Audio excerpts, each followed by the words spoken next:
He pledged to make America great again, and at the beginning, with a soaring economy, Donald Trump's time in office looked promising. But so much has changed in the past 4 years, leaving his legacy in a very different state. This from Andrew McFarlane. He's the president who threw out the playbook. I, Donald John Trump, do solemnly swear. 4 years later, America would be at its most divided in recent history.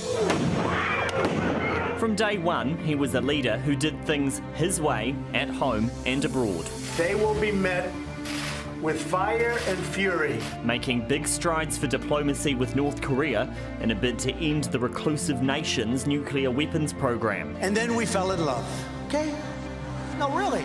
He wrote me beautiful letters.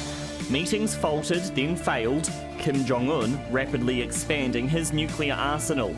Trump handing Biden an even bigger threat than before.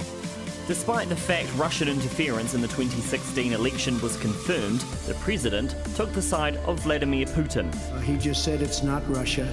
I will say this, I don't see any reason why it would be. While he's known for the art of the deal, Donald Trump ended plenty of them too, turning America inwards. The United States will withdraw from the Iran nuclear deal. The United States will withdraw from the Paris Climate Accord. He pulled thousands of troops out of long, bloody conflicts in Afghanistan and Iraq, but he started a trade war with China, imposing tough tariffs on Chinese goods as part of his America First pledge. Our relationship with China was good until they did this. China ending 2020 with record exports. He's reshaped America's justice system too, appointing 3 conservative Supreme Court justices.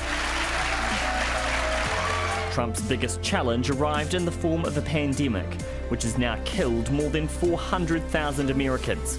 Initially, he played it down. It's going to disappear one day, it's like a miracle. Months later, he became the most high-profile COVID case.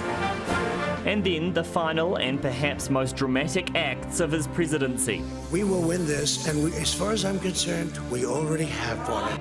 Baseless election fraud claims, which would cut to the heart of American democracy. It was a call to action that would earn him his second impeachment. Andrew McFarlane, One News. Back here at least, it's hoped the new Biden administration will bring a closer relationship with New Zealand. Katie Bradford reports. Joe Biden touching down in Auckland in 2016 as Vice President. Now he's got the top job. It's hoped there'll be a return to warmer relations between New Zealand and the United States than existed for the last 4 years. When I was up there as ambassador, I was just talking to a brick wall. It was completely and utterly useless. That will not be the case under this administration. Under Trump, America became insular and focused on domestic issues. Almost a petulant turning inward for no good reason. And on the international stage, the president was belligerent and provocative. Rocket Man is on a suicide mission for himself.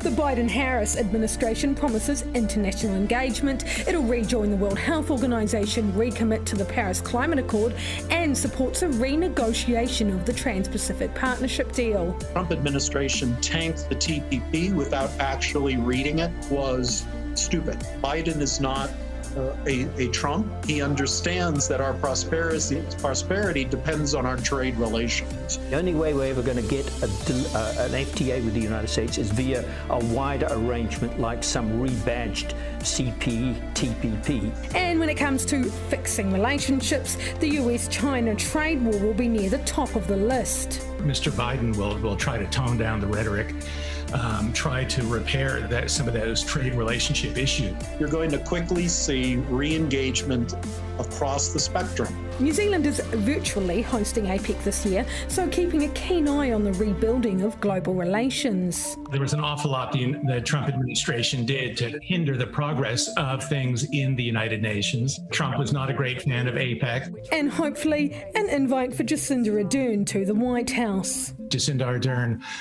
will be a person on whom the Biden administration calls very early. Give them a bit of space, give them a bit of time, but be realistic about how much can be achieved quickly.